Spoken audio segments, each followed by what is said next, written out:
Veda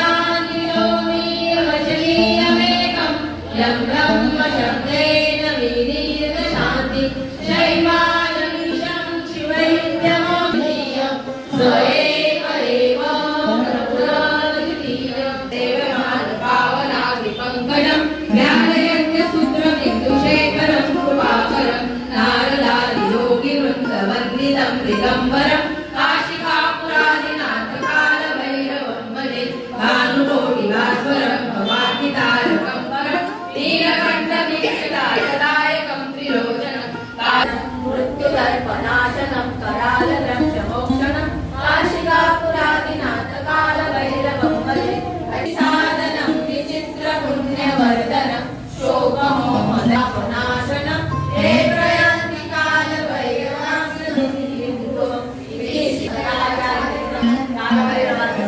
गुरुर्विष्णु गुरुर्देवो महेश्वरा गुरु साक्षात् परब्रह्म तस्मै श्री गुरवे नमः।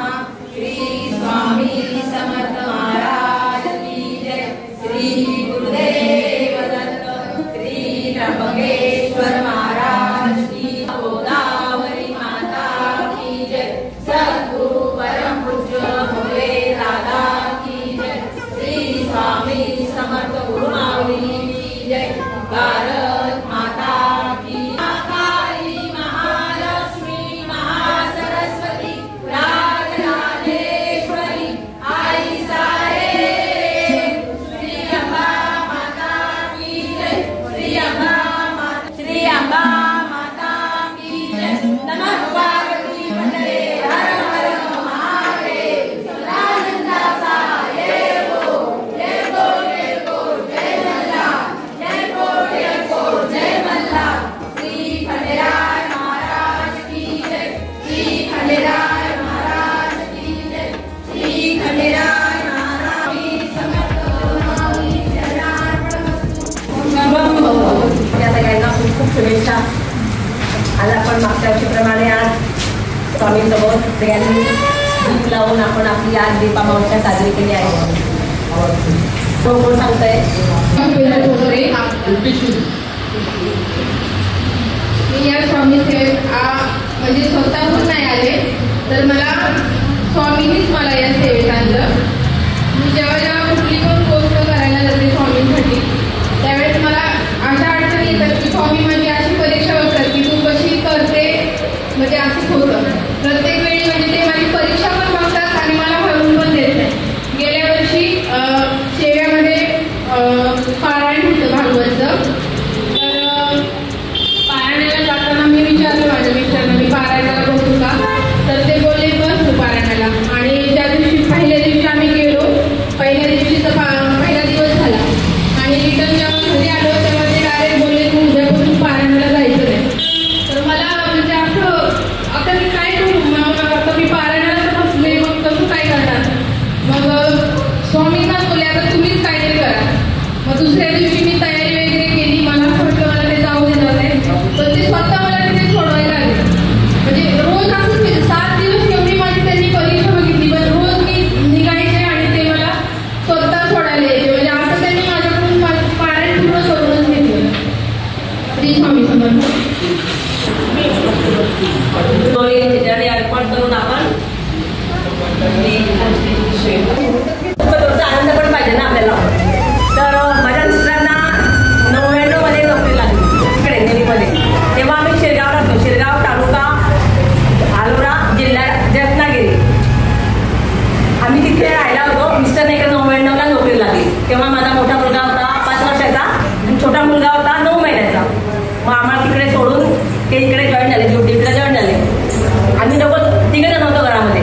कौलाचं घर होतं, भीती वाटायची खूपच, कधी एकटी डायरी नव्हती तिथं, ठीक आहे। तरी पण मग काय झालं, एक तासाच माझ्या मोठ्या मुलाला एकदम रात्री ताप भरला, खूप ताप भरला। मग तिथं म्हटलं अरे बापरे खूप ताप भरला, तर सकाळी आपण याला दवाखान्यात घेऊन जाऊ। मग ठीक आहे, पण सकाळी बघते तर सकाळी काय ताप, आणि तेव्हा माझ्याकडे काही मग मी स्वामी सेवेमध्ये होती, पण तिकडे मला कोणतंच केलं नव्हतं। मला फक्त आपलं स्वामी सेवा पुस्तक तेव्हा पुण्याहून यायचं, पुण्याहून ते मला इकडे यायचं। स्वामी सेवा पुस्तकावरती थोडी सेवा राहायची, आणि जे मी घरी काय करेन आणि नित्य सेवा होती, नित्य सेवा माझी कधीच चुकायची नाही, नित्य सेवा म्हणजे चालूच असायची। जरी मी केंद्रात नव्हती त्यात म्हणजे सेवा चालू होती। मग सकाळी मुलाला फक्त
सुचवतात पण आणि त्यातून आपल्याला तारून पण नेतात.